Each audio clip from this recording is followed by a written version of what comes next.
Have you ever sat down to study for 8 hours and quit after 30 minutes? You open your books, you tell yourself today will be different.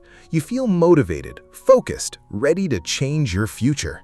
Then your phone buzzes, your mind wanders. You check one notification, then another, and before you know it, 2 hours are gone. The worst part isn't losing time, it's the guilt that comes after. The feeling that maybe you're just not disciplined enough. Maybe other people have something you don't. But what if I told you that studying for 8 hours isn't about having more motivation, it's about understanding how your mind actually works. And once you understand that, everything changes. Most people believe that successful students sit down and magically stay focused all day. They imagine someone studying for 8 straight hours without distractions, boredom, or mental fatigue. But that's not reality.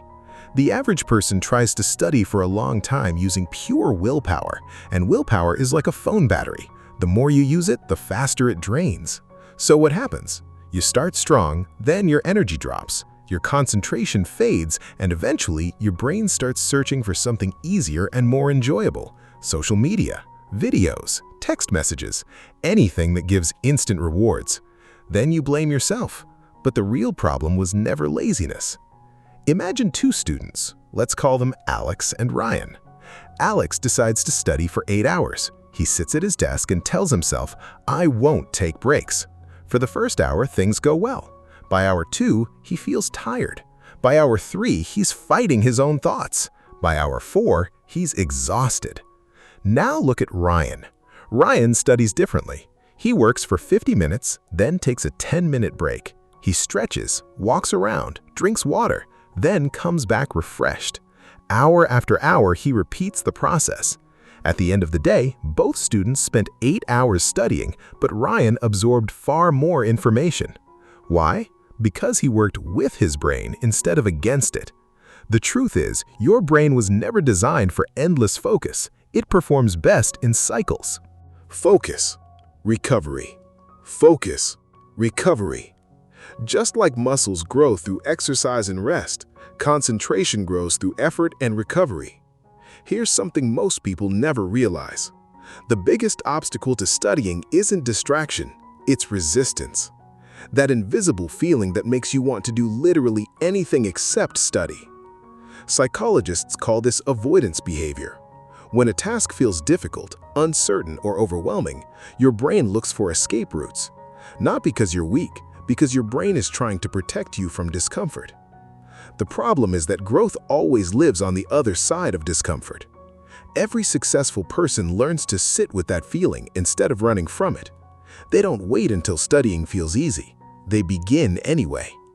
And something interesting happens. Once you start, resistance usually fades. Action creates motivation far more often than motivation creates action. Here's the breakthrough.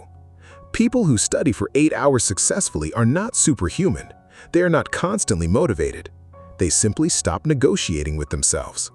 They don't wake up and ask, do I feel like studying today? They already decided. The decision was made before the emotion arrived. That's what discipline really is.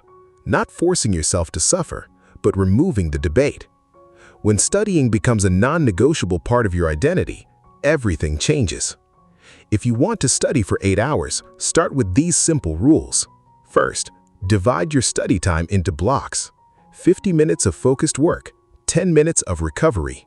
Second, remove distractions before they appear. Put your phone in another room, not on silent, not face down, out of reach. Third, focus on completing one session at a time.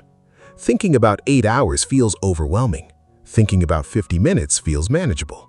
Fourth, track your progress. Every completed study block is proof that you're becoming more disciplined. And finally, prioritize consistency over perfection. A productive 6-hour day is better than an unrealistic plan that leads to 0 hours tomorrow. Think about where you want to be 1 year from now. The grades, the career, the opportunities, the confidence, the life you're dreaming about. That future version of you is not created in one dramatic moment. It's built through ordinary days. One study session, one focused hour, one decision to continue when quitting feels easier. Every hour you spend learning is a vote for the person you're becoming, and those votes add up, slowly, quietly. Then one day, people call it success. Studying for 8 hours isn't really about studying, it's about becoming the kind of person who can do difficult things even when they don't feel easy.